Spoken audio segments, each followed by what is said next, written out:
Week 4 of the NFL. Wasn't it a crazy one in various ways? On this, as we record for the day Aaron Judge hits a 60-second home run.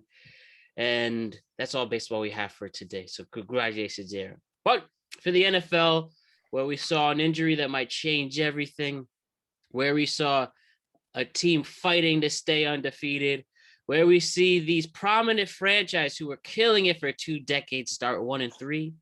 The NFL is king and crazy as always. Alex and Bryan are here. What's up, fellers? How we doing? What's up, boys? What is up? All right. Where do I begin? Where do we begin with week 4 recap? Well, let's talk about the biggest story. Reckon it's almost been a week since, but a lot has impacted it. So first, Thursday night, we have the Miami Dolphins go up against the Buffalo Bills. And in the second quarter, towards the end, we see Tua Tagovailoa get tackled at midfield, falling right on his head, leading to his second concussion in 72 hours. And we saw the scary image of his fingers crumbling, gets carted off the field, and it leads to a whole debate on what the NFL is doing regarding their concussion protocol. Regardless of the game, Miami had their first loss. Did I say Buffalo Bills? I'm sorry. Against Cincinnati Bengals. The Cincinnati Bengals pulls out the victory 27-15, and I get back to 500. But let's talk about the big story ever since that happened to start off week 4. Tua's concussion. Looks like he will not be playing against the Jets this upcoming week. And now, again, it leads to a whole discussion on concussion protocol, what's going on. Now, this was a result of his earlier concussion on Sunday against the Buffalo Bills. And he did pass concussion protocol. Whether that was a questionable decision or not, that was what took place. And like I said, 3 days later, he gets concussed again. The independent neurologist on the sideline gets fired by Miami as a result of, this backlash and possibly the malpractice. And now we need to figure out where to go from here. So, Bryan, you did talk about it earlier last week about the risk coming into Tua playing. And unfortunately, you were right on that one. So I'll open the floor to you and Alex. Where do we go from here with concussion protocol? Whether it's a time to start pointing fingers and blaming people, I think it's clear that the consequences were meant for that neurologist, but maybe there's more consequences to come for the Dolphins and stuff. But I think there is some more work that needs to be done. Let's start with your thoughts, Bryan. Where does the NFL go from here after that unfortunate situation? Yeah, so hello everyone. It's very hard. It's a very hard topic to talk about because the name of the game is contact football, and concussions are a thing. So it's like, where do we cross the line and say, we have to be super protective and or we have to let the players play. So there's always that debate. I think they botched it on this one though, because if you looked in the previous game against the Bills, he looked like he had a concussion. I don't care whoever it was, a back injury. Like, really? That's what they thought if that was? The man stood up. If you have a back injury, he wouldn't have been able to stand up and then collapsed. That's obviously some type of cognitive issue. In my opinion, the NFL has to really move into second opinions and third opinions for concussions. Why are you only having one team doctor or one person on the sideline evaluate you for a concussion? If you really think about it, someone that's hired by the team might have a subconscious bias towards making sure you end up getting on the field again because they want their team and you to be on the field and produce. So I really want to see a third party second opinion on all concussion protocols in the NFL. It needs to happen. And is this like a third? This is a third next to, because the protocol is the team doctor, the independent neurologist, and you feel they should add another one? Yeah, I think they need another one. They need one completely disassociated with the league. That you would just like walking into a hospital and getting a concussion evaluation, not even knowing you're a professional, just at the surface, let's see what's going on here, because there's a very good possibility that Tua doesn't play again. I'm not even kidding.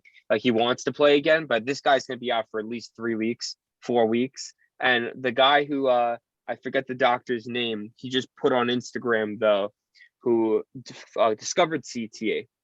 He said, The guy who brother, Will Smith played. yes, in concussion, the doctor said, brother Tua, I love you like my son. Do not play football again after that hit. Did not know So that he said that. Wow. So I'm going to take a diametrically opposed approach. I think that all of those points, Bryan, are very valid. And I think that the league honestly has been pretty proactive in constantly shifting how they treat these difficult situations in the off seasons. And I think they've done a tremendous job adding many levels and many positions to the staffs in the off season to deal with concussion protocols. I think that it was irresponsible for the doctor to not to do what he did after the game, and they should have fired him as they did.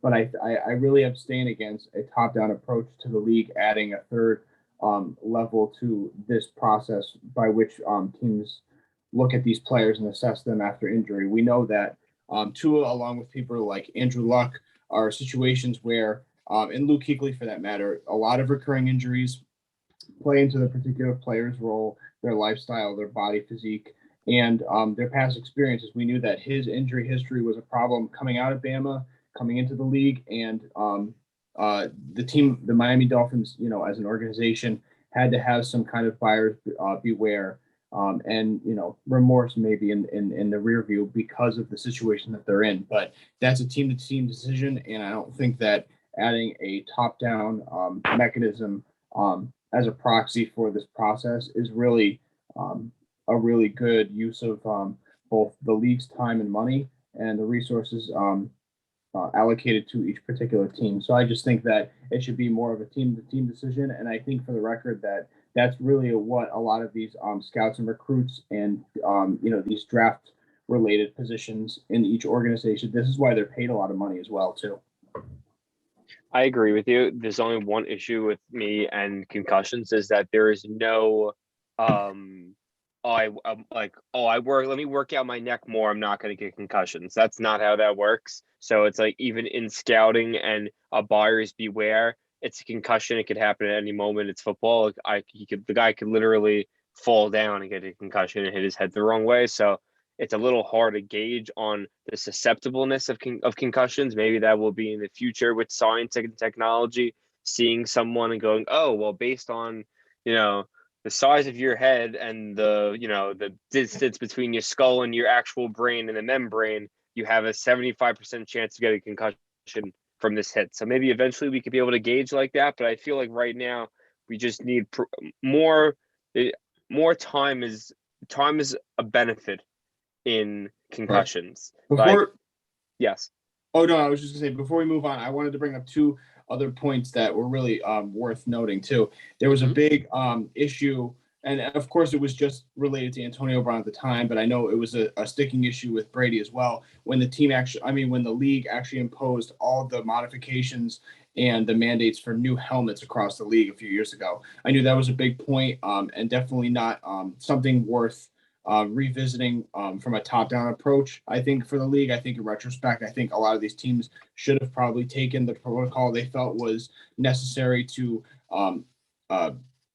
reduce the amount of exposure these players had. But I also understand it from a safety perspective, because they have so many hundreds of millions and billions of dollars in this league as well. So it does get tricky. I understand. And I think another one more example too is that we look back at, like, I think of RG3's career, and I think of how it was cut short because he had inability and a refusal for a particular way to slide and get out of bounds. But I would never want to extrapolate the kind of off-season measures that the Washington Redskins organization took to work with him and try to get him to relearn his process for staying out of harm's way and reducing injury. I would never want to extrapolate that to 32 teams. So that's the only thing I wanted to say. Yeah, no, I get that. But just my thing is with concussions, it's so across the board. We know the severity of it. There's no reason why. Like, we should at least have a rule in place. if you have a Monday night game, you can't play a Sunday night game after a concussion or something, or like on a short week. Because like it's at this point, it's just it's gross negligence by the team and the league to allow a person to play after a week. Absolutely. Yep. Yeah, it's just it's a slippery slope that clearly shows that there's still so much more research they have to do. And we've seen the worst case scenarios. I mean, these players who really played the 70s and 80s and 90s, when those hits were brutal. I'm not gonna brutal. Just like I remember seeing this Real Sports about this guy who played, I don't remember his name, but this dude, you get emotional thinking about it. He was in the worst shape I've ever seen. And they even think that I think the NFL settled for $452 million, and that still wasn't enough, some of them said. It's the entire Steelers team of the Terry Bradshaw era. I think they said their entire offensive line and linebacker core had CTA. Jack Lambert, all those guys. I believe it was the first major case was discovering his brain. It's terrible, and it's weird because you see some players who play a long time and still have the wits, like a Terry Bradshaw or a Dan Marino, Boomer Esiason, who still have it too. But it's weird. But regardless, there's just still so much work that has to be done, and I only hope that this story doesn't get thrown away in a couple weeks and we just move on like others. It'll be a recurring issue for sure. Yeah, but we could go all day with this gentleman, and regardless, let's continue to learn from these situations. And just regardless, anything you have on the Dolphins now are going to play with Teddy Bridgewater. Do you think that they can keep the momentum up with his weapons? And then Bengals are back at 500. Some people think that they can get in a group, but still have offensive line problems. Clearly, anything regarding the Dolphins and Bengals moving forward? I really don't see that much of a drop down between Tua and Teddy, just because Tua didn't have enough sample size. He only had that one big game, which I think was more of just a adrenaline, motivational momentum kind of game where it just had to be done, and he came clutch. So I think Teddy will be able to steer the ship and at least keep them flowing around 500. And the Bengals, the Bengals are looking a lot better than the Rams right now. That's all I'll say. So maybe it's the reverse for the Super Bowl hangover right now. Yeah, I mean, Teddy's a consummate professional, and I think looking at the schedule outside of the Vikings game in 2 weeks, I think they have a very winnable short-term future with the Jets, Lions, Steelers, Bears. So they can definitely keep this thing going. Amen, brother. Amen. Zach Wilson shines in his return for the Jets. Okay, first quarter, but really shined in the fourth quarter. Kenny Pickett comes in at the halftime. Really exciting. I really was sure that a Jets curse was going to happen again, and Kenny Pickett was going to have an intense debut like a Herbert or originally Baker Mayfield, but they threw 3 interceptions. The Steelers are 1-3. The Jets are 2-2. Good win for the Jets. But do we think that this shows that the Jets are going to have fixed their problems now with Zach Wilson coming back? We'll start with the Jets and then focus on the Steelers. Or the Jets, are they going to be okay now with Zach Wilson? Rather, you did play a fluky team, or once they have a big challenge like the Dolphins coming into it, we think the Jets are going to be okay. Personally, I don't think so. I still think the jury's still out there. Reckon he does have a really, really great amount of weapons from Breece Hall and Carter holding down the rushing game. Garrett Wilson making a real case that they made a great first-round pick for him. Elijah Moore might be breaking out into a legitimate player as well. And then Corey Davis, when he's not aloof, can be a solid weapon as well. And their tight end Conklin's actually pretty solid. So again, if Zach Wilson could just stay protected, maybe they can make a push for the wild card. I think the way you amended your question was better, because I don't think that we still have we have yet to see what we can get for expectations with this team, but I think we kind of saw a few things that this team can lean on moving forward. I think that having a steady secondary to really hunt after these guys on defense was able to generate a lot of turnovers for an offense that still hasn't found itself with Pittsburgh. So I think that having that secondary out there has been critical and key for giving Zach Wilson short fields moving forward. And I think that, just refining, the receivers room, just getting more of a rapport with Corey Davis. I thought he had a pretty decent game, as well as Elijah Moore and Conklin, like you said, Matt. So I think just getting some of that gel back, but I think really seeing the turnout from that secondary of the Jets was allowing Zach Wilson to have an easier transition back and give him some shorter fields. But definitely need to see a lot more from Zach. He had some off ball throws. He had a lot of miscommunicated reads. So plenty to build on, but plenty to move forward with too. Yes, it does help when TJ Watt's not playing as well. That's and sure. They did have some other holes on defense, but now they'll play a more legit defense in Miami, especially with one of the best secondaries in the entire AFC. That'll be a real test. Or I want to just continue to make fun of them. We'll see if they can lose again this Sunday. Okay. So with New York Football Giants are a 3-1 team again. Yes, I know they haven't played legit teams, blah, blah, blah, whatever. But you could be happy that Bryan Daboll knows how to coach the hell out of this team. On a rainy MetLife Stadium where you had to trust the running game, Saquon kicked ass. DJ looked awesome with his legs until he sprained his ankle. Then Tyrod gets in. He gets a concussion, so I know we don't want any bad PR there. So it looks like coming into this game on London on Sunday morning, awesome, we're going to either see Davis Webb or Jake Fromm come back. But till then, I think that's the best you could get out of, as they are now going to be tested when you play Green Bay, you play Baltimore, you play Jacksonville. But I think that, again, taking advantage of another weak team shows that this coaching staff is holding it together and they respect it. Are you excited for the Giants in that sense, as I am? I'm excited. I just think they're so one-dimensional right now that they are just good. They have their 3-1 based on schedule right now, when easily they could be 0-4 just because of the fact that their only way to score or convert to first downs and keep the ball moving is running the ball. Like, they have 44 carries for 262 yards and 2 touchdowns. That's passing yard numbers. That's passing yard numbers in a high octane offense. Like, you were 9-16 for 71 yards and an interception passing. Like, I need to see these passing numbers. I need to see Kenny Golladay. I need to see Tony. I need to see Darius. You have Darius Slayton, who's easily a number 2 receiver on any other team. For some reason, isn't getting reps on your team. I'm just confused. You pay people for a reason, and you should go off a veteran skill.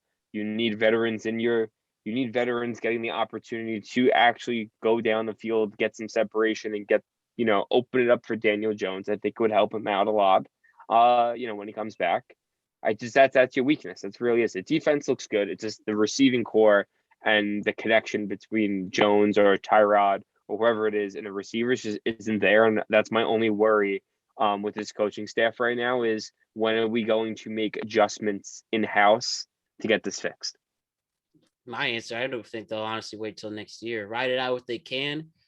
I hope they have meaningful games in December. That's all I care about at this point. But yeah, I think Joe Shane and Bryan Daboll know that this is their team and willing to wait it out with the rest of the Gettleman core, with the few people who can contribute to it, like you said, Kadarius Toney. I don't know, they just don't want to play with him. But Andrew Thomas has been pretty solid for us, and everyone else with the offensive line can use some work. But I think I just see them, and there's rumors that they'll just wait it out with those guys until they can have their own core and maybe even draft their own quarterback. That's the question coming into it. And I said last week, I don't know if Daniel Jones will return unless he has an MVP season or at least an all-pro season.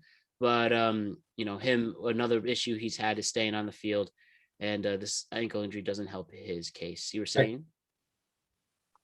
Yeah, no, like that's it. Like his injury history is definitely not helping him right now.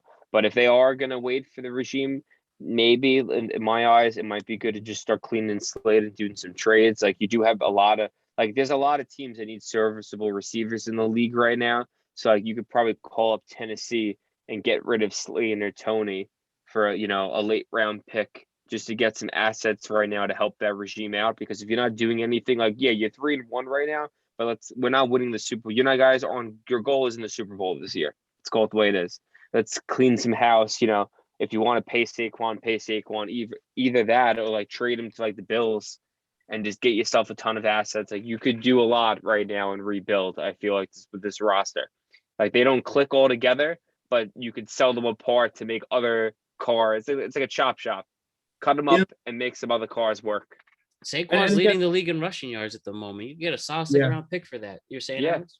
You can get plenty more. I have faith that you could ride out at least the first third or the first half of the season, playing, leaning heavy on Saquon. But I would, I know it's just the Bears, but I would still be encouraged by keeping a team to 12 points. I mean, you had 4 sacks on your front four. 0 touchdowns. Forced 3 turnovers. And for what it's worth, you guys were 5 of 12 on third down. I think that's a really big improvement week to week. I look at third down efficiency as some kind of, barometer for how the offense is clicking, regardless of the limitations with Daniel Jones. So I think there's a lot to improve on. And again, as long as you're seeing improvements week to week, even with a reduced schedule, I think it's too early to tell. And for note, the NFL trade deadlines after week 9, November 1st. So there's a month to go. Yeah, plenty of time. Let's discuss Vegas, baby. Vegas. Alex, you got to win. No more losers. No more losers. Taking advantage of the most confusing 2-2 Broncos team. So let's celebrate. Huge game on defense. It looked bleak at first, but Josh Jacobs helps finish them off. Woo-hoo. Still lots of questions on Russell Wilson and Nathaniel Hackett, where the Broncos are going, leading the league in penalties. That's how you know you have a bad coaching staff when you have a lot of penalties. But you took advantage of it, staying into it, and huge win for Vegas. Talk to me about your team, Alex. Yeah, I was hyped. It felt like the crowd really had like a electricity of desperation, I guess, if that's some kind of new category. But they knew it was in the line. The team came out, with the right amount of urgency for once in their life. And, some of this with Denver becoming unidimensional, I think has to do with Javonte Williams' injury. Definitely wish him in a speedy recovery, even though I hate Denver's guts. But Jacobs, I was so pleasantly surprised. It was such a nice flashback to 2016, 2017, when he was still wet behind the ears, raw in the league, coming out with that Khalil Mack defense and that Jack Del Rio offense.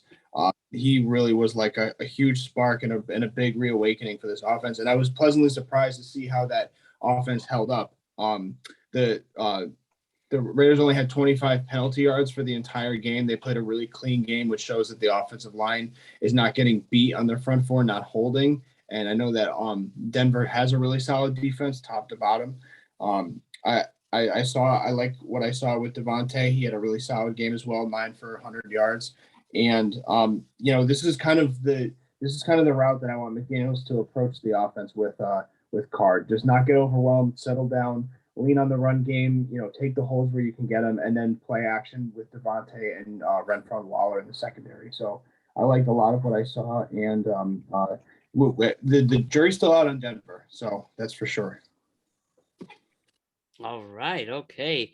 The slow blues for Denver. Russell Wilson, you are not earning your paycheck after 4 weeks. Garrett's pissed. And now I say week 6 is when we really know who's good and who's bad, and we're getting close to that. But agreed. Deep breaths if you're in Denver. Yo, Sunday night's game, another primetime game for San Francisco. Jimmy G and Deebo lead San Francisco to an impressive division win over Los Angeles. I think this game showed that Matt Stafford really seems to only have Cooper Kupp, and that's it. Allen Robinson, bust. The running game, whether you're Cam Akers or Harrison Jr., bust. And San Francisco is having the opposite problem with their receiving core with Ayuka and Deebo, and Craig Kittle being healthy is always a good thing. And also their defense is dominant, especially arguably the best defensive line being led by Nick Bosa. Now with Jimmy G back, maybe things back to normal. I think San Francisco is one of the best teams in the NFC now. And the Trey Lance experiment, even though it ended in a really tragic circumstance, I think this ultimately was what they do. And maybe all San Francisco owes Jimmy G an apology. Do you guys agree with me on that? Absolutely. They should be kissing this guy's feet every single day. Didn't complain, he may have ghosted. Apparently, he ghosted his teammates. I would have too, though. I wouldn't have talked to anyone. If I knew it was out, I wouldn't want to cause anything, ruffle any feathers. I would have just had my nice Cali summer, enjoyed, and then would have got shipped off to another team. How many times did we talk about him getting possibly traded to, X number of teams? And now I think it shows. I had a list of half the NFL. I was expecting to go after him. It was really the shoulder surgery. If he doesn't get the shoulder surgery, he gets traded. Yeah, and which you were saying, sorry. I'm sorry. Now they can really make a push, and though LA looked okay on defense, I think they really need to figure out what they're gonna do, because you can't have Cooper Kupp do everything, even though he seems like that. I mean, for another 14 reception, 135 plus yard game, no touchdowns though. You can't let Stafford get sacked 7 times either. Yeah, he was under duress all night, and I think that a lot of it, like you said, Matt, was Jefferson not being able to get separation and Cooper Kupp just getting blanket in the center of the field. I love what San Francisco did on defense throughout the entire game, but I have to push back just a little bit on the Jimmy G blowjob fest here, and I just want to say that I think the real catalyst with this team, as far as they go, is going to be Deebo. I said that last year in the postseason, and I still stand by it. I had questions with the injury the past 2 weeks, but he looks rock solid. And just going back to like that one highlight where he took it to the house, the way he shook off that defender was just like mean man on a mission going to the end zone. Oh man, that's another talk about fleeky defenders. Jalen Ramsey's really struggling. I mean, he started struggling at the end of last year, and especially in the playoffs. When Jamar Chase ran all over him in the Super Bowl, and he's not keeping up. You got to be upset if you're Los Angeles in this. And I don't put too much stock in the Rams' loss, but I put more stock for sure in the Niners' win, because you want to see how they bounce back against adversaries in the conference. And I think for the Rams, I always had the agenda that they were going to kind of coast through the first half of the season, just kind of preparing and reducing, the wear and tear on their bodies as they go into the playoffs for another long run. So I'm not as discouraged about the Rams as maybe you guys are, but I want to hear your thoughts about that. Yeah, I think they really missed Odell Beckham. I think the Allen Robinson signing was a complete bust. They should really send Robert Woods a fruit basket saying thank you for what you did in your time here, because he was a very underrated receiver that continuously got the yardage they needed for first downs if they weren't hitting Cooper Kupp over the top, or in his mid to deep into route running. They got that chunk yardage. I think it really falls down to the end of the day is the offensive line. It's in a rebuild because of free agency and retirements and injuries, and the run game is non-existent because of it. Cam Akers is looking more like a third down back than an actual north and south guy. So I think not having Sony Michel sucks. And I think that the receiving core now is it's Kupp and Higbee. They don't have Van Jefferson. Robinson is not who he once was. So you have to now rely heavy on a defense that is aging. It's an aging defense. Jalen Ramsey's old for a top cornerback, if you think about it. You know what I mean? He's heading towards his late 20s. That's when cornerbacks really it's either athleticism or skill, and it's either they lose one and they gain the other. So we need to see if he continues to improve his skill to stop his body from aging. And then with the 49ers, all three phases of football they won. I think that they're just a well-disciplined team that knows how to play football on all three sides of it. So I think with a game manager like Jimmy G, they should be favorites for the division right now. Yeah, for sure. I'm sure the Rams really miss Whitworth this year as well. On that, huge miss. Absolutely. Yep. All right, gentlemen. Next, Kansas City Chiefs rout the Bucs on Sunday night. Despite Bucs making a fight at the end, I think this first game shows that Mahomes can make it work with his receiving core, with any of his receivers, even without Tyreek Hill. Kansas City was just so dominant against a really good Bucs defense. Brady does throw 52 times with almost 400 yards, but still not enough.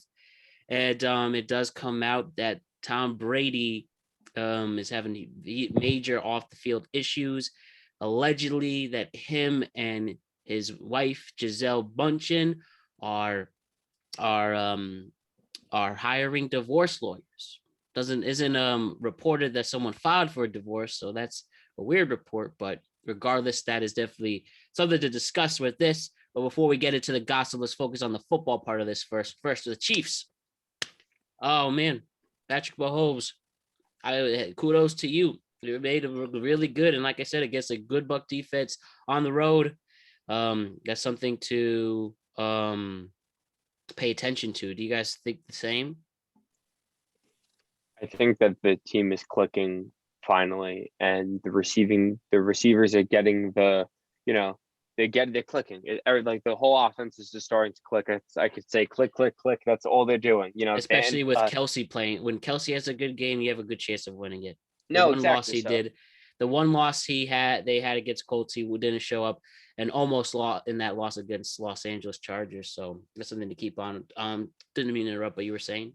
Yeah, like they got guys like Valdez-Scantling, Juju, Sky Moore, McCole Harbin is non-existent, but like the hope is he comes and plays. When Kelsey opens up the field and gets yardage, everyone else starts eating. That's just how it is. And I'm really impressed with their running game. I had some worries about Edwards-Helaire, but 19 carries, 92 yards and a touchdown, and then Isaiah Pacheco, 11 carries for 63. Like they're moving the ball, and they could actually sustain, they could run out clock, which is very important for a team like this.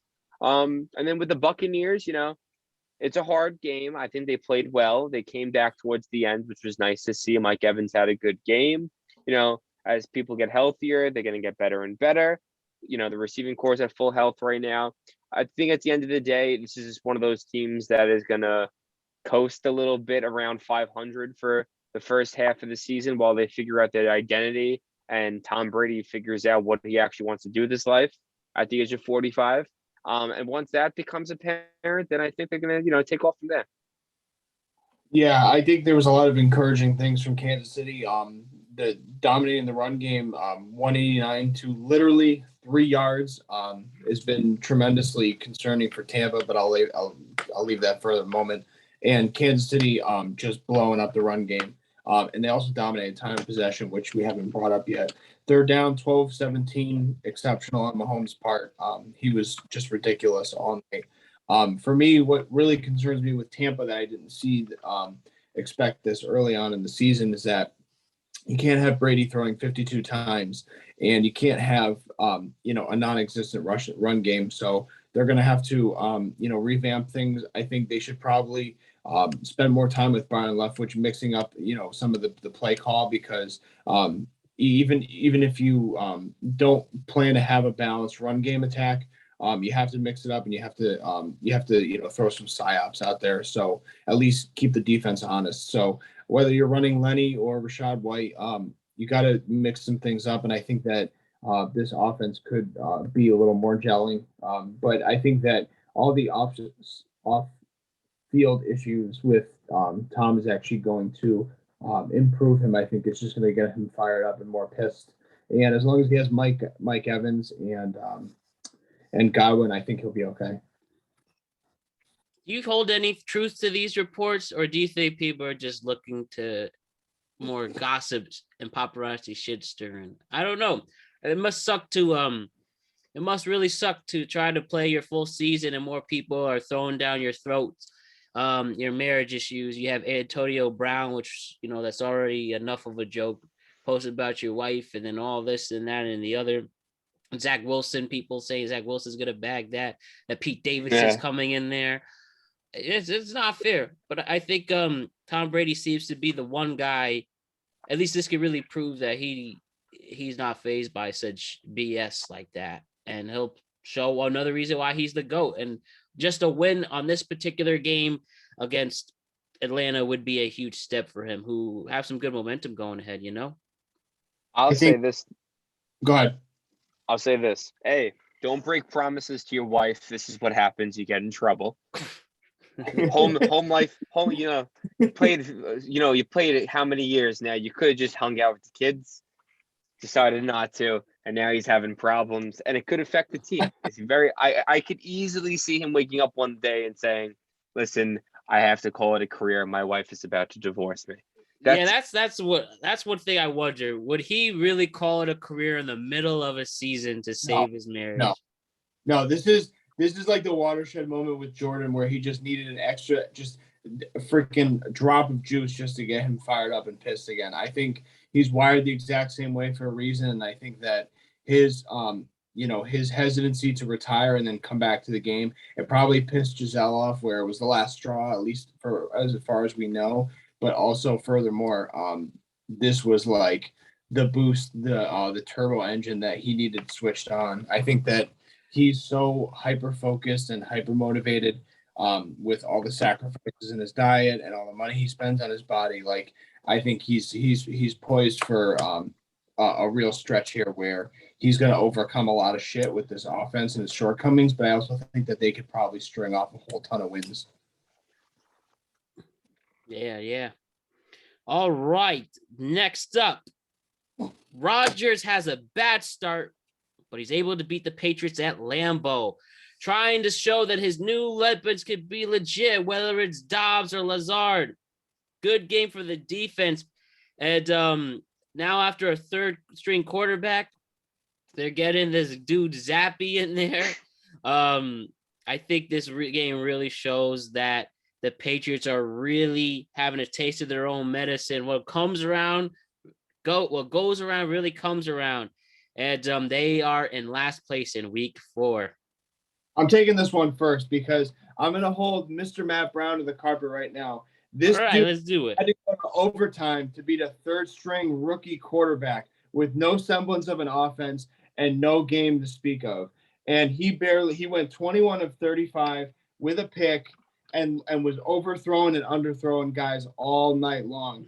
I feel so vindicated as the weeks go by. The floor is yours, gentlemen. But dude was still able to pull off a win, was still able to get in the right place at the right time in the right field. I do agree that it was too close for comfort, and I won't take that away, but I still think that Mr. Rodgers in 4 weeks in at 3-1 can still hold this team into a good position coming through. Now, if it is like this in 3 weeks and say there's a hedge coming in where even my team somehow, whether my team puts some pressure on Mr. Rodgers, maybe Kevon Thibodeau could actually have a breakout game in his first 2 weeks, then I think you have a valued argument. But for now, I think he's still growing a chemistry with these receivers, especially with Lazard and Dobbs. I think Dobbs especially could be a huge factor for him in the offense. Before you jump in, Brian, that's a good point, Matt. They have very winnable games ahead, outside of the Giants game, because I think that'll be closer than you guys think, and we'll save that for the final segment. But I do like the fact that, you still got Aaron Jones going 16 for 110 and A.J. Dillon for 73 yards. I still do think that this should be a run-first offense if you're going to have more success out of this team. And I think that definitely the rapport with Lazard is got to be heartwarming as well for this receiving core.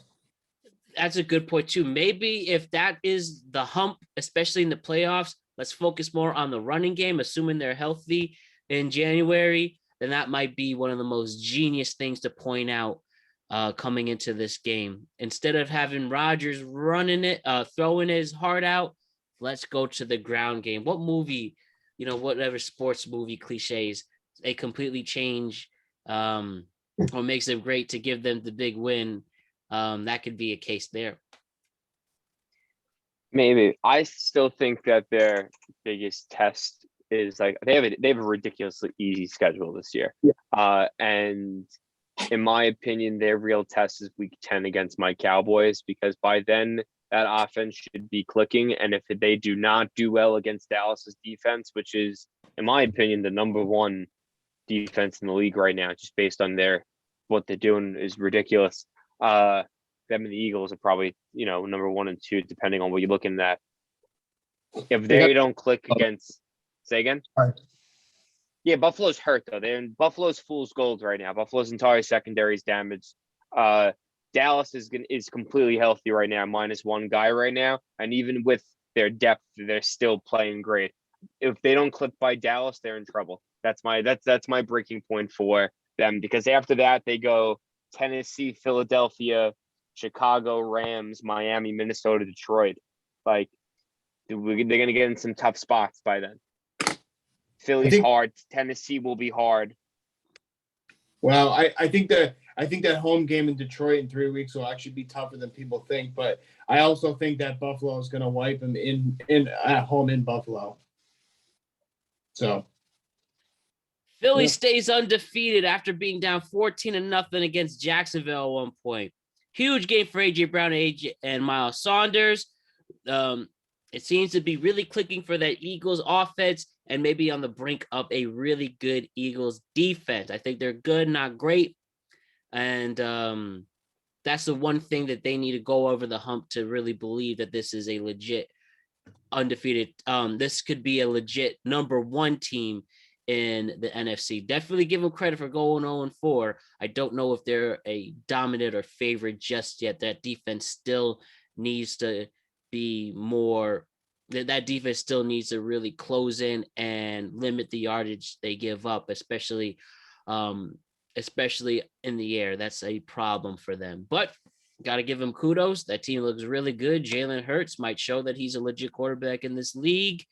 Are the Eagles a number 1 favorite in your eyes now? I still think they're almost there. Yeah. I think absolutely. I think the defense played great against this Jaguars team, which I think is very underrated and a machine in the passing game. You held Trevor Lawrence to 174 yards. Yes, he had 2 touchdowns, but that's what I expect a quarterback to do, is put up about 2 touchdowns a game in the NFL of his caliber. They had the interception, and they only held him to 71 rushing yards. So, like, in my eyes, they had a great game on defense. They sacked him 4 times. Had an interception. I'm pretty sure there's a few. There was 5 fumbles in the game, so they played well. The team overall is extremely balanced, and I think this is more of a win in a loss for the Jacksonville. Jacksonville is a good team at 2-2 right now. They're going to win their division. They're a good team. Whoa. Yeah, they're going to win it. Jacksonville Jaguars are going to win their division. They are a good team. This offense is electric, and the defense is young and angry. I love to see it, and I want to see more. You have a rebuttal with that, Alex? No, I mean, I'm just shocked by the Overton window shifting to a division crown, because I think they're way ahead of schedule with that prediction. But I was highly encouraged by both scenarios, because while I don't think that Philly has proven itself as like a unanimous number 1 seed in the NFC forecasted for the rest of the season, I do think that they have allowed and showed that they can win on both sides of the ball to bring home a W. And I think that they have multiple ways to win, even when they're down double digits, because they went down 14-0.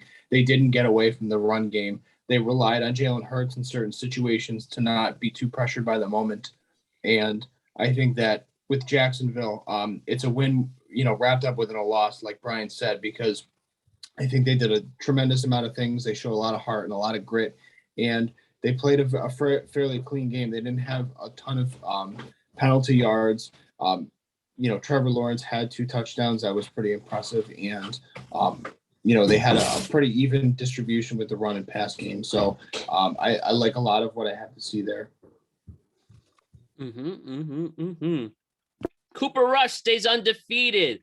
defeating the Commanders, who are so annoying to watch. The Commanders are such a joke. I hate them. I hate Antonio Gibson for fantasy selfishly.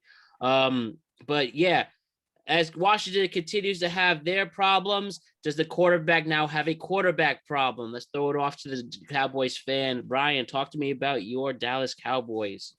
I'd love to see it. They're 3-1 in through week 4. I expected their record to be 3-1. So the real test now is going to be against the Rams, which I really think isn't that much of a test now after the 49ers game, because I've always said throughout the years, you even know this, in my opinion, the number one team to look in the mirror for Dallas is the 49ers because of the way they're built. Two great defenses, running back by committees with a good receiving core and a game manager plus kind of quarterback. That's what those teams have. And in my eyes, I think they should do a very similar style of play call and game against the Rams next week. So that should be good. But this game, Cooper Rush looked great. He's a game manager. I'm still, after the Rams, if he beats the Rams, it's a quarterback controversy just because of you won 4 straight. Like, you might have to play the hot hand. The only good thing about the injury to Dak is that it is 6 to 8 weeks. So it's like they can say that he needs more time and not make it a quarterback controversy, but more of like in disguise, he's hurt, but really we want to see if Cooper could continue to get the hot hand. Because in my opinion, if he goes 5-0, you have to leave him in until he throws 3 interceptions and just see what happens. Because in my opinion, as long as you're winning the game, it doesn't really matter who's playing. And if Dak could continue to get 3 more weeks and then get healthy and play half a season from week 8 on, then I'm okay with that. It is what it is. And then we have Cooper to go rely on. So that should be exciting. Washington, dumpster fire. Don't even want to talk about them, except I feel bad for Curtis Samuel and Terry McLaurin and Jahan Dotson because they have an incompetent, ice cold, 50-50 hot cold kind of quarterback. They really have no idea what they're going to get from him any day of the week. And I also feel bad for Taylor Heineke. Wentz is not much of an upgrade for him, and he lost his starting job, and I feel bad for him because I think he would have at least made Washington a little interesting. Yeah. It is what it is on that one. Yeah, I mean, at this point, Washington's pretty much sealed their fate. Let me put it this way. At least Carson Wentz has certainly sealed his fate. I think he is going to be out of the league very, very soon. Didn't have a lot of expectations with this team coming into the season, but they've pretty much wrapped things up in a nice bow for themselves. I think with Dallas, like you said, Bryan, I think a way to kind of keep to bury the lead and keep the media at bay here is to kind of continue to progress with Cooper Rush till the wheels fall off, and keep that window of return for Dak a little extended, because I don't think that there is any need to really answer for the QB controversy, but it is difficult to kind of answer to the fact that you're paying your guy $40 million and he's underproducing as well. So I think that there's a lot that will unfold the next 4 weeks or so. I think my only criticism from this game, because I think a lot of this was a lot of what the defense gives you in terms of Dallas's approach to their offense, the efficiency that they brought to the table is, I think, returning back to a 60-40 or 65-35 split with the touches in accordance to Elliott and Pollard, I think will be a better diet with this offense. Absolutely. But I like what I saw with Cooper Rush. He's not overthinking the moment. I think that he's got a few more weeks on his leash. So, yeah, I'll add one thing though. The only thing I'm not liking about the play calling is just because of how less the offensive line is. I'm disappointed in the offensive play calling of not using an extra fullback or tight end in the backfield just to get another rusher, because Ezekiel Elliott's averaging 3.8 yards per carry, and I've watched every single game. It's not that he's slow. He is slow, but he is slower now. But he's not because he's slow or walking and he's getting, just not getting there. The offensive line is not getting movement like it used to. And, for a north and south runner, that's very detrimental. That's why you have a guy like Pollard who does better, because he's a more sideline to sideline guy. He's dealing Right. with cornerbacks, not interior linemen and linebackers like Elliott does. Yeah. They need to find a way to help him with the ball. So if that means, him doing more zone and pulling guards and having, some tight ends go in motion, they need to figure that out, how to open it for him, because he's their best athlete on offense. They need to figure a way how to make him statistically better. Yeah, like what you said, when you have a subpar offensive line, just at least temporarily with the injuries piling up, I think that you got to run a lot of stuff east to west, and I think that kind of pressing. Who's the play caller they got? Kellen Moore. Kellen Moore. I think pressing him, in the running back, with the running backs group, and just try to get some more jet sweeps, a little more pick plays, like you said, with the halfback or the fullback. Just kind of spice things up and keep the defense honest. I think will help them open up some of their offensive woes and try to reduce the 3-and-outs and punts. I think another thing too is kind of, if you're going to return to the field, to the center of the field, I would try to, the guy we haven't brought up yet, he's a smaller piece of the pie, is Dalton Schultz. I think getting maybe him some touches in the center of the field might open things up and boost confidence for with Cooper Rush as well. Absolutely. We have undefeated against the spread Atlanta Falcons. They get another win to keep their winning streak alive. They beat Cleveland at home. Cleveland's running duo of Hunt and Chubb is so damn good. You just wished everything else would work for the team, and they had a legit quarterback. But Atlanta wins. Another tough loss for Cleveland. What do we get out of this one? I think this was low-key one of the most exciting games of the weekend, to be honest.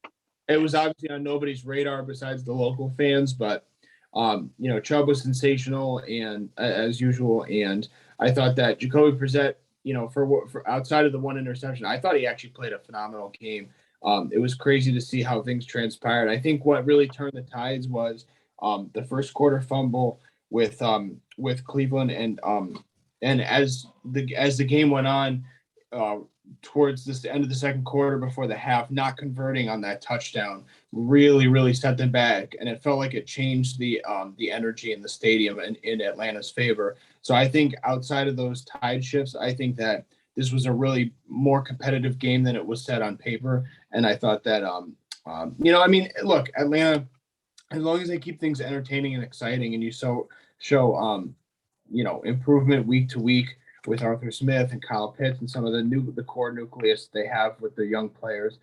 That's all you can really expect. But I thought this was a huge surprise win and one of the underrated games of the weekend. Yeah, I agree completely. I'm liking this Atlanta team. I think Marcus Mariota is playing okay.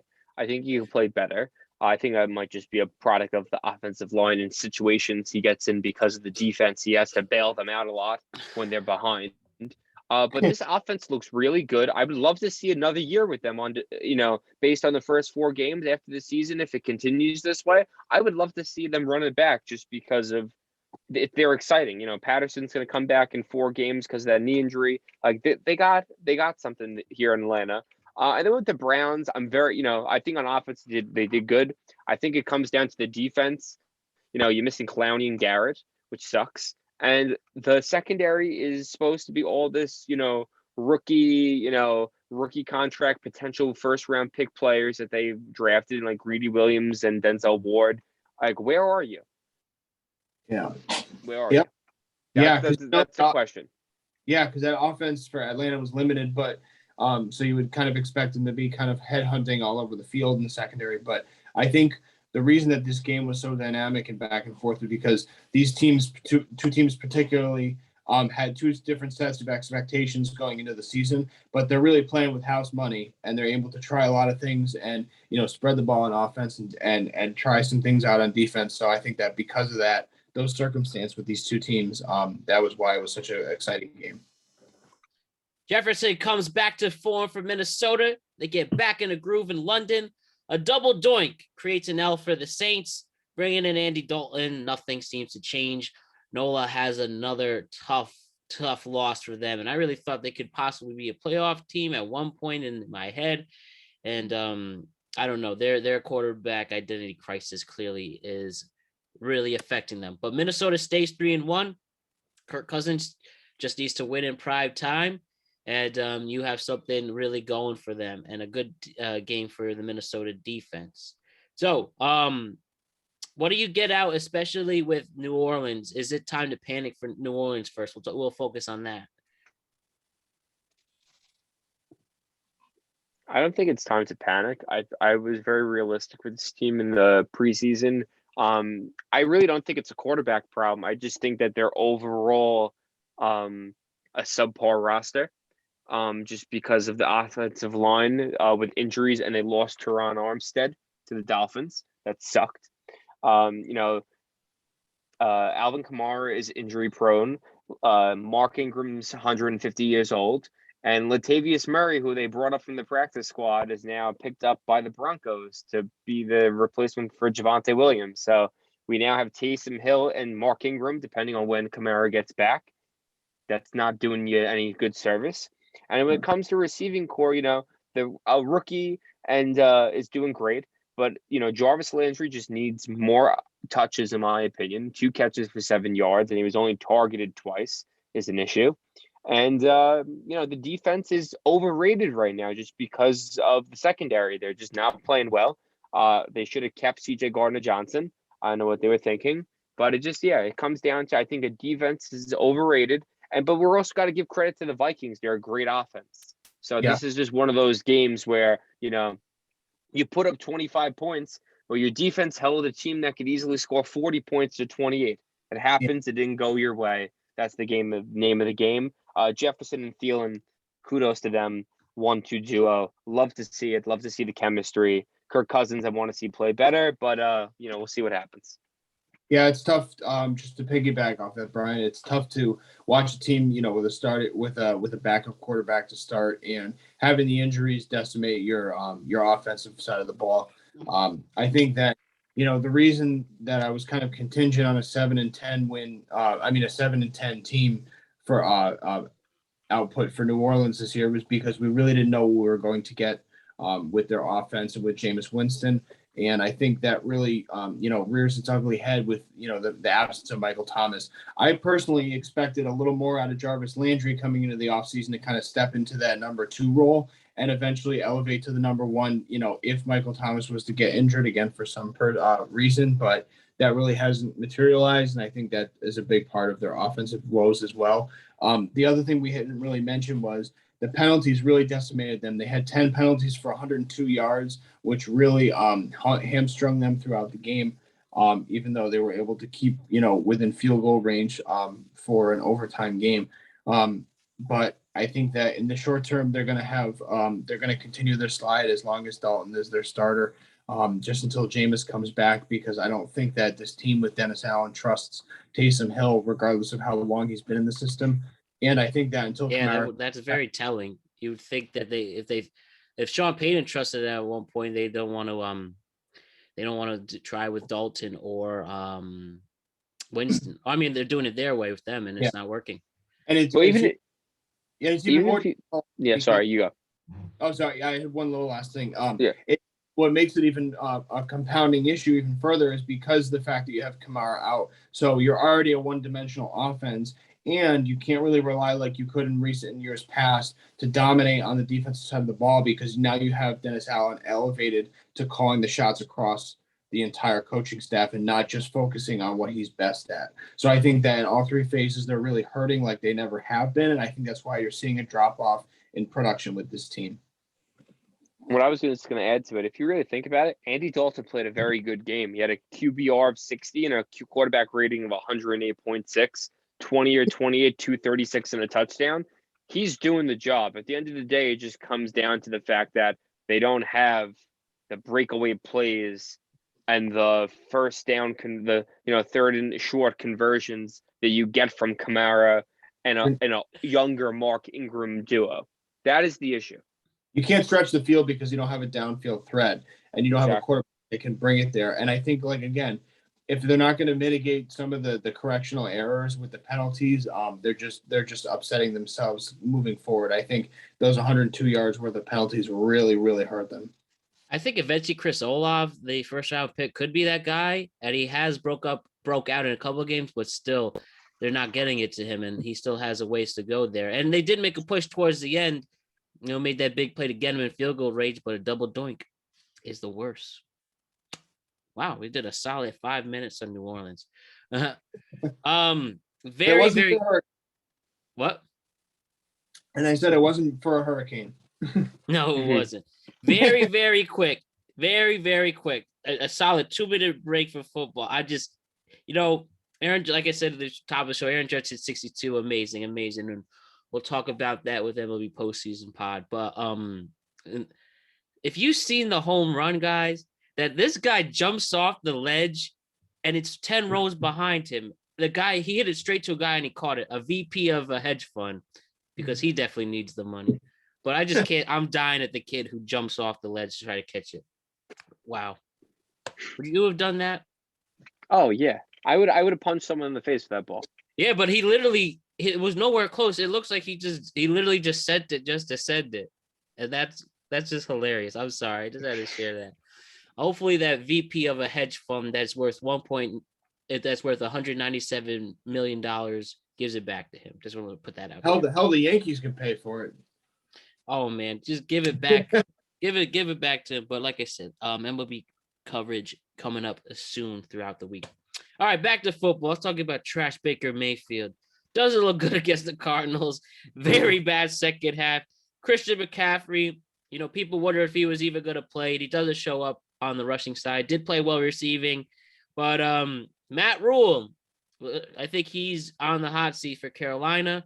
Sam Darnold's about to come back from the injury report. From the injury list. Kyler does play well. And yeah, dude, I think the big story is how bad the Panthers look really, really bad.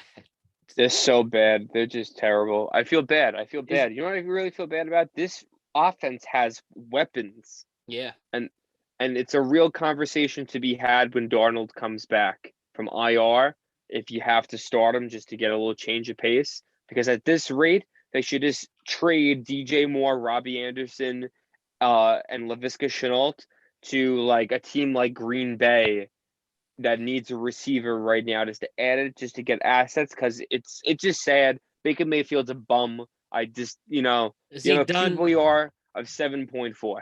Is Baker Mayfield, is his days numbered as a starter in the NFL? I'd rather have Drew Lock as quarterback right now, and I'm not even kidding, because at least he's a little bit taller and can see over the offensive line. on the side of the Cardinals, good game by Marquise Brown and Zach Ertz, but more importantly, J.J. Watt played after going into AFib. Got his heart shocked. Yeah.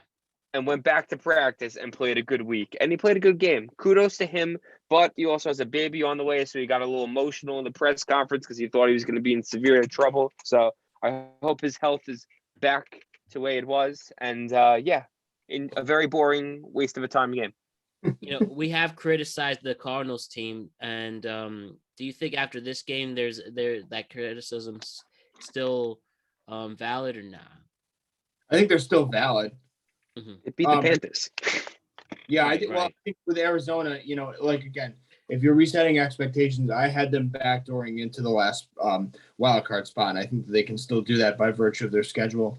But I think for Carolina, I think one culprit we haven't mentioned yet that really is a fault of the offensive struggles, in addition to Baker Mayfield, is your man, Matt, Mr. Ben McAdoo, because he just showed up on their time, and they didn't have these kinds of struggles last year, even with less talent, with McCaffrey being out. So I understand that we're, upset with, with the scheduled return, with McCaffrey not having the burst that he did, but it's also by virtue of having more of a conservative agenda with his injuries moving forward. But I think that there's truth to be said that maybe McAdoo doesn't make it past 1 year, but I would not necessarily just throw the baby out with the bathwater and fire Matt Rule immediately. But again, speaking out of the other side of my mouth, we know that this owner is kind of like the Steve Ballmer of the Clippers. He's very progressive, very forward moving, and he'll get off people if he doesn't feel like this team's moving in the right direction.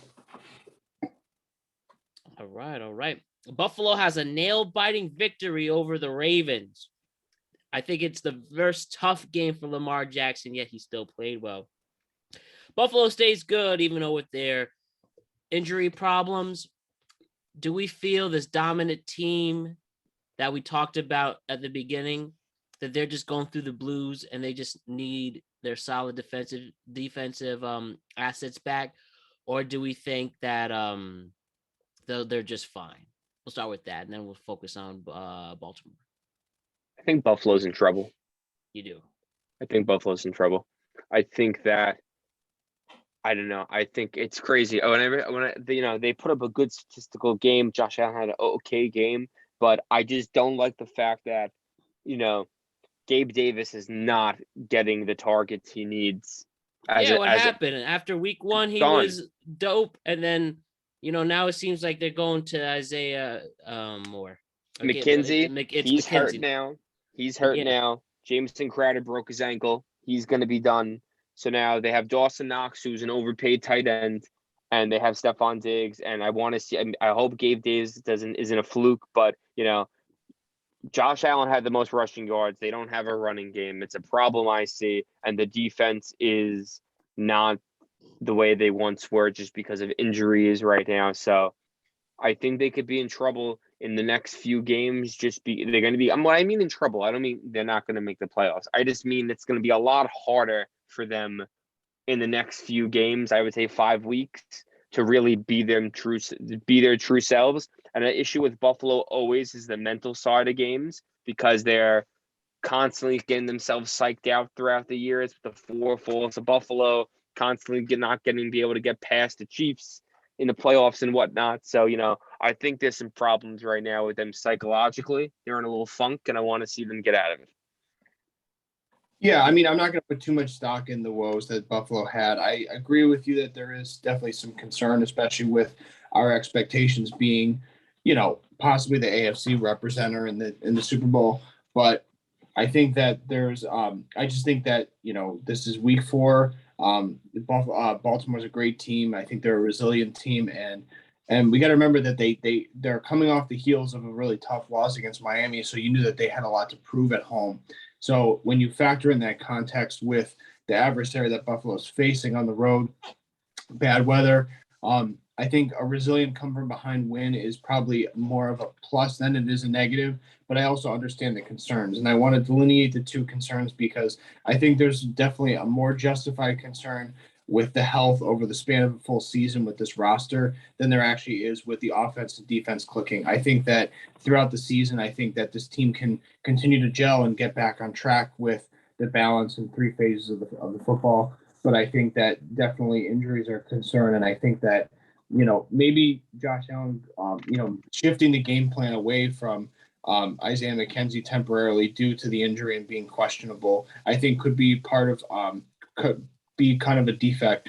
I will say that with the Ravens, what's deeply concerning for them, as I had them as a wild card, is that now you have Justice Hill out with an injury. He came up hobbled in the third quarter.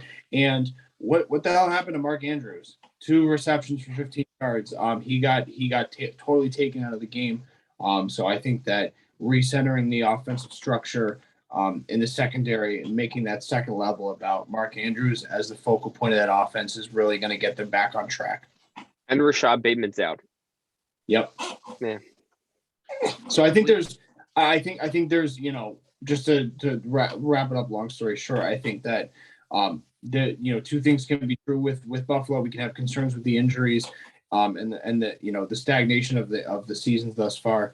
And we can also, understand that this offense is going to continue to evolve as the season goes on. But I think that the Ravens particularly have a lot of questions to be answered as well, with 2 difficult losses, particularly at home. Yeah, and we know how demoralizing the injury bug hit Baltimore last year. Yeah. And that was, I'm not saying that this is going to happen again, regardless. October just started, but like you guys just listed the huge losses, it could be exactly that. But let's see what they could do. If Lamar's going to stay playing an MVP, maybe he can make it work with that roughing the call roughing the passer call really screwed them too at the end of the game. Mm-hmm. Extended play. Dude, the officials have had their way so far this season in general for all 32 teams. Yeah. Fucking A. Indiana looks so lost. They lose to Tennessee with a return to form Derrick Henry. Let's answer the question now. Are the Indianapolis Colts a bad football team? Yes, I think so, especially with the fact that Matt Ryan looks like his best days are behind him. Michael Pittman is the fuck. Jonathan Taylor. How about all the suckers who in fantasy who drafted him number 1 overall? He's not up to par in the first 4 weeks. The defense is a joke being messed up all over the place. Indianapolis, even with their respected coach of Frank Wright, have major issues. What's going on with the Colts? I'm jumping ship on Indianapolis. That was definitely the biggest swing and miss for me. I was a lot hotter on this team than most people outside of our clique goes. But I think that definitely, like you said, Matt, a lot of this has to do with Matt Ryan's best days being behind him. I think that this game in particular was more about shutting down Jonathan Taylor, which they did, of course. And they allowed Mo Cox to get off. He had a big game, but outside of that, Tennessee really turned this team one-dimensional. It seems like they have their number for the season, and in years past too. Derrick Henry looks back. He looks back to full health and full strength. He's a monster. He had over 5 yards per carry, 114 on 22. And, again, like Bryan said in the past, as most people have, this team goes as far as Tannehill will take them without, getting in his own way. So if they can game manage their way back into winning this division, we'll see if it's a two-horse race between Tennessee and Jacksonville. Yeah, I couldn't say it any better. Tennessee, is going to be the near 500, and then they're going to either break and go, 7-10, or they're going to go 10-7. It's just what happens. They're really the most coin toss team in the league right now. And Colts, I just don't understand it. I don't get it. Now with Jonathan Taylor hurt, I don't know. They don't make sense to me. Outside of San Francisco and Philadelphia, I thought that the Indianapolis team, front to back, all 3 phases of the ball, had probably the best roster in football. Absolutely, and it could just be that quarterback is the most important position in the NFL, in my opinion, and they might just need to draft a quarterback. They need to draft a quarterback. That's it. Yeah. They also don't want another wasted year with so much momentum. But it may be exactly that. Sad. Matt Ryan, one of the most, what's the word I'm looking for? Not underwhelming per se. He's won an MVP. Kirk Cousins. The guy should have won it. He should have won Super Bowl 52. It was the defense who choked him. Then the thing with that season too is that a lot of that was by virtue of having a down division and an easy Weasley kind of conference Super Bowl. So some of it was that, but fluke win against the Rodgers and the Packers at NFC Championship too. But he's peak Julio though. He had peak Julio, but he also had a two-headed sword in Devontae Freeman, and I'm trying to remember the other running back too. Tevin Coleman. Yeah, they were monsters. Sick. Then he went to the Jets and never did anything. Yeah. Football is one weird fucking sport. Okay, Austin Eckler has a breakout game. Gets 3 touchdowns. Herbert destroys. Houston's coasting.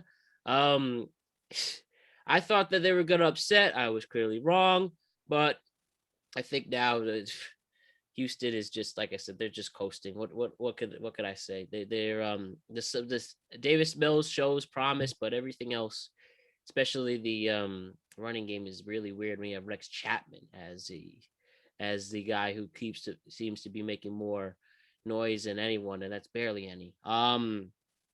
Yeah, LA. They got Dameon Pierce at the running game. That's had 2 really good games so far. Mm-hmm. He's been doing well. Oh, go ahead. Sorry. Yeah, no, I was going to say I have Dameon Pierce in fantasy, so he's doing. Listen, you can only do so much. The team obviously is not there yet, but they're ahead of schedule. I still don't think they're the worst team in the NFL, though, even though they haven't had a win. Yeah, I was just gonna say that. I had to push back a little on Matt. I think the body language shows that this team is still resilient and they have a lot of fight. I do like what I see from Davis Mills. I just think that he has so many he just has so many miscues with some of the interceptions and turning the ball over. I think that's when Brandon Cooks is your number one, what are you gonna do? No, I totally understand that. But I think, even with all that, the Chargers defense is loaded and they definitely got to him, but they also wouldn't have let Davis Mills throw 35 times if they didn't think he had any talent. I think that this team is, they may be ahead of schedule regardless of their record. And I think that they're definitely a far more interesting team than I could have even expected. But I just want to say one thing about Chargers as well is that I thought they looked phenomenal on both sides of the ball. I think the defense stepped up, even with Herbert having a slow start out of the gate. Obviously, he was stellar for the remainder. He had, 342 TDs, had a balanced game with Eckler, and he had Mike Williams show up. They'll definitely take the next leap when Keenan Allen finally returns. But in the meantime, I think that this defense was tremendously impressive. I think the reason that Davis Mills was under duress and had a lot of miscues because they had 4 different sacks and 2 picks from that defense. A lot of turnovers, and I think that was really impressive to show that they can win multiple ways. Excellent. And the last game to discuss, the Detroit Lions, lovable losers right now. They score 45 points. 45.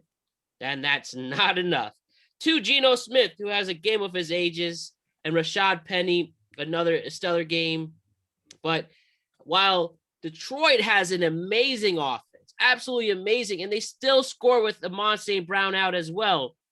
And then they have the opposite on defense, getting just whether you're getting run all over the place or having miscues all over the place. It is very, very tough to see with Detroit, and you just want them to hold it down. But, Geno Smith is completing 77% of his passes. I think he's getting like a solid 5 more years in the league out of this season. And, kudos to get another Seattle. year as a starter. Yeah, clearly.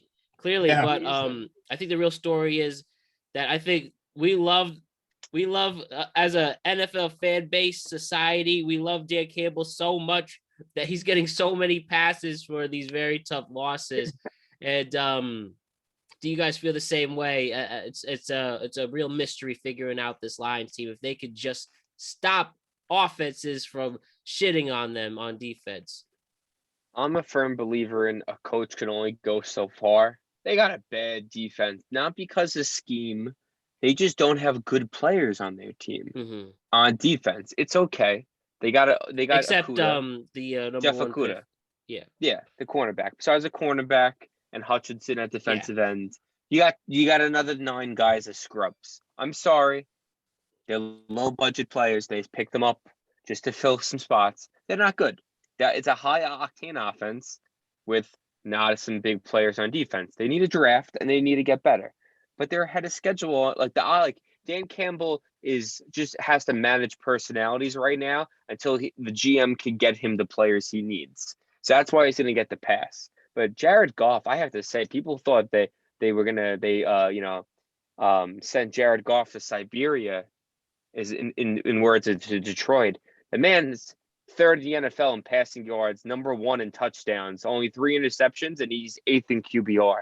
He's playing off. He's playing great. Like, playing his mind off. I'm happy for him. You know what I mean? He went from the Rams to shunned to a small community, and he's doing good. And with Geno Smith, I'm really happy for him. He's better than Russell Wilson right now, I'll tell you that. And they got Tom all Brady in drafts. QBR right now. Yeah, and he's they got all his those family draft for picks. that. Yeah. So this Seattle team could sneak into a wild card just by way of the competitiveness of that division where they usually split 1-1.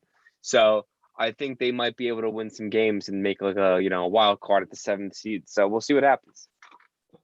How Yeah, I about mean, I that? won't go that far with just expectations of Seattle. I still think they're in a rebuild, but they definitely have over exceeded, expectations with the offense. I'm trying to, kind of adjust my expectations with who they're facing as well, because we saw them have more difficulty with other teams of better caliber. But I love seeing the offense. This game, we really, I mean, I know we bashed it, in the previous episode with kind of being the whimper, game of the weekend. But I thought it definitely, far exceeded expectations. It almost had like a college vibe, not just with the offensive patterns, but and the score, but just the energy. It felt like a really like youthful energy, and that a lot of that is Dan Campbell, and what he brings to the table with his team. But yeah, it definitely feels like it kind of felt like a moral victory for both teams in a weird way, because it looks like both teams are more competitive than we had ever expected going into the season. And yeah, if you had Penny Metcalf or Hawkinson or Goff, you were definitely winning out on Sunday. Yeah, Also, definitely. Jamal Williams. Jamal Williams stepping in for DeAndre Swift. The man's a starting running back in the NFL, everyone. Absolutely. Good stuff, gentlemen. Now we could go to our upset whimpers and thrillers. And one other just funny story. Someone texted me random. Slipknot gets apprehended. Not apprehended. People question. Police questioned Slipknot on their way to a liquor store because they thought that they were gonna rob them. And they were in their attire. That's just hilarious. Yeah. All right, upsets, whimpers, and thrillers this week. I start with this one. My upset. I am going to go with pure faith and with the shambles that this franchise is under. And if they lose to this team, then all you Patriot fans coming at me in the comments, especially the people who want to fight me, if you lose to this one, it's going to be awesome. I say this week's upset is going to be New England -3 against Detroit. I think they are going to exceed that and win it outright. Detroit is going to get their second win on the road against the Patriots, leading to complete disaster in Boston, as they deserve it. Your time is up, Boston fans. You have been dominant long enough. Your Red Sox are in last place. Your Celtics coach is really horny and ruining that momentum. The Bruins underachieving as well. And now it's time for the Patriots to lose, to suffer, to mess up. And if they can take it in stride and come up short against Detroit, it will be better for everybody involved and around here. Upset Detroit over the New England Patriots, even though both teams are 1-3. I have the New York Jets beating the Miami Dolphins. Ooh, you really think that Zach Wilson will bring that dog out him in again and get more people to love him and soak him up more on Twitter as if he is Joe Namath already?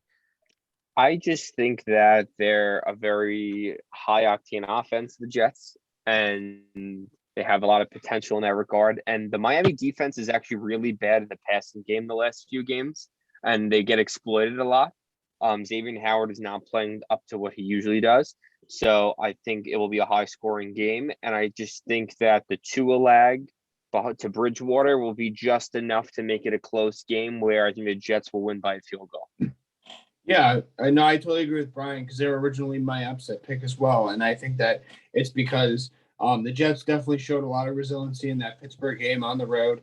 And I also think that having a short week with adjustments, switching over to with Bridgewater running the show with Miami, I think that it's just a little too much too soon on a short week and as a divisional opponent. But if I have to pick another game for an upset, I actually have Atlanta upsetting Tampa.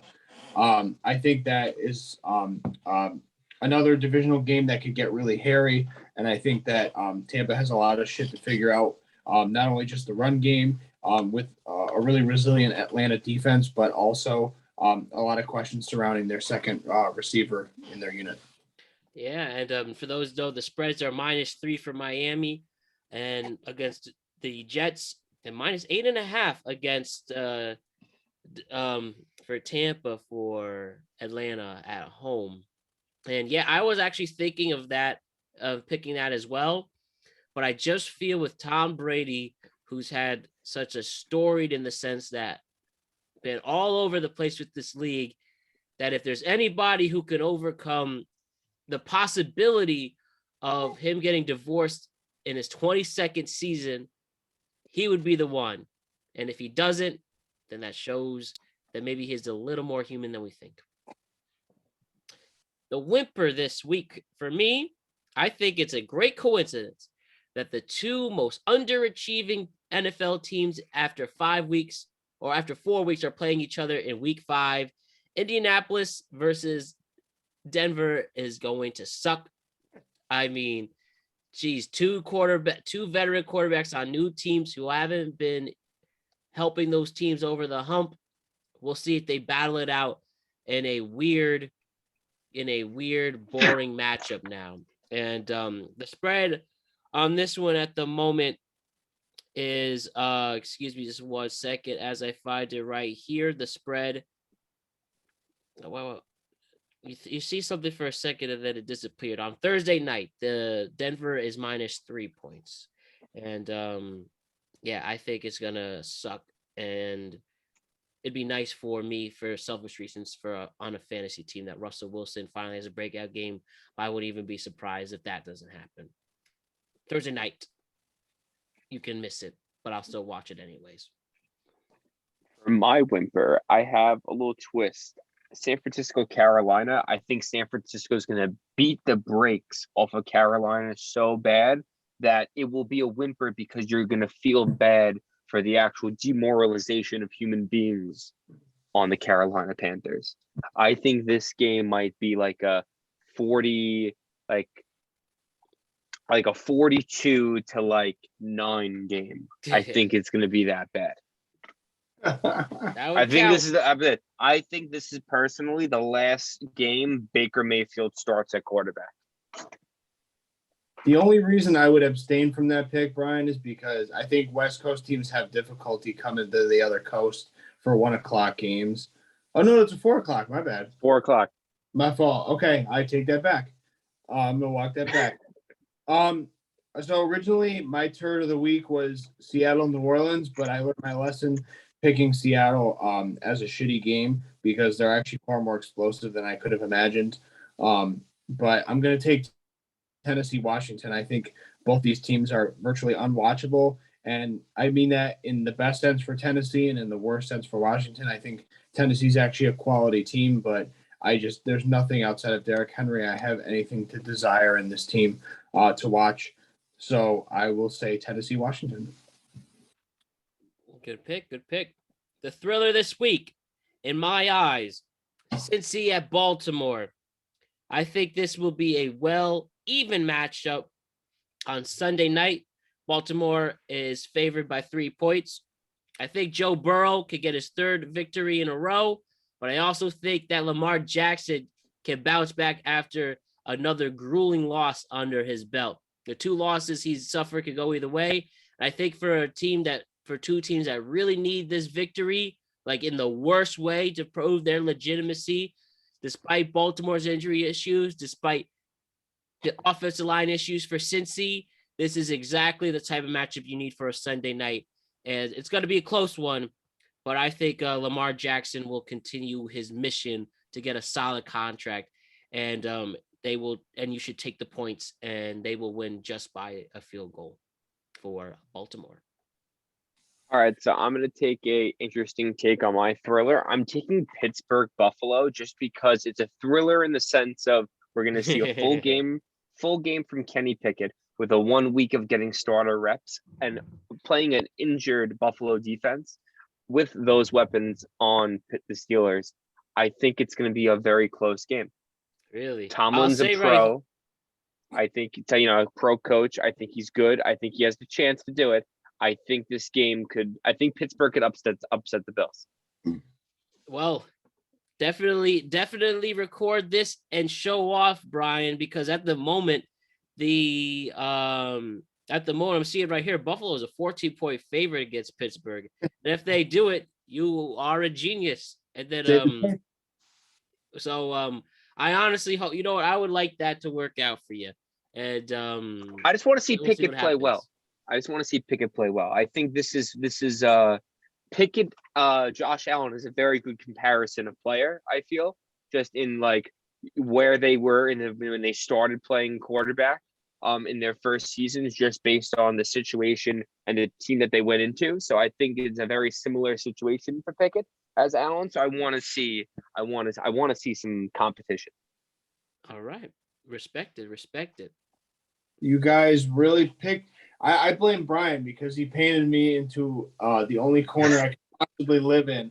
I'm taking my team, my beloved Raiders, to upset the Chiefs in Arrowhead. Book it. All right. That would be a thrilling victory for sure. And we'll be watching that carefully. All right, gentlemen. Fun as always. I'll see you next week. Keep up the good work as per usual. And let's see how far we go with our picks this week. Talk to you Great Thursday. week, everyone. Peace.